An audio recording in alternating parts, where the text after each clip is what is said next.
Before we take any calls, let us have a word about net zero, because you will know for a very long time, I think since the inception of this show, The Independent Republican Mike Graham, back in sort of 2018, 2019, I've been talking about net zero being an absolute crock of nonsense.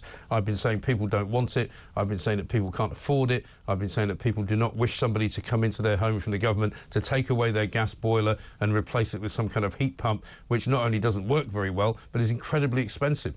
People don't want to put solar panels on their roof of their houses unless it's going to be something they can do for less money than they're currently spending on their electricity.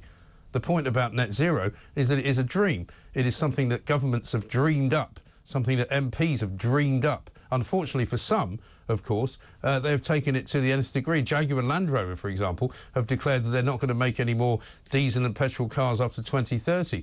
Well, have a look around at the city pages of the newspapers this morning and you'll see that Land Rover and Jaguar are not in a very good place economically. You've heard the phrase, go woke, go broke. The Sun this morning has this question: should ministers prioritise keeping prices down over reaching net zero? 62% agree and say absolutely yes.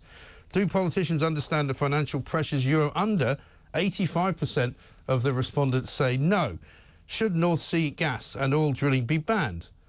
Nobody is absolutely for that or against it. Should gas boilers be banned? No. Should petrol cars be banned from 2030? No. Should hydrogen production be funded by hike to energy bills? No. Do you back ULEZ schemes? No. Are Just Stop Oil treated too harshly? No.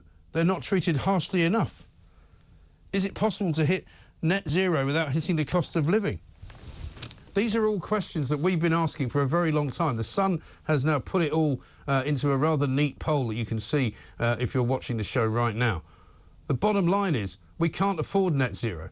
We don't want net zero. It's all very well virtue signalling, and when somebody asks you, would you like to save the planet? Of course you're going to say yes. But would you like to save the planet and give us £2,000 in tax? The answer is, I'm afraid, no. No to net zero, no to manipulation by the government, no to the ending of oil and gas exploration, no to the stopping of driving diesel and petrol cars, no to the charging of motorists for driving those cars, and an absolute no to taking the gas boilers out of houses and replacing them with something electric. No, no, no. Thank you, and good night.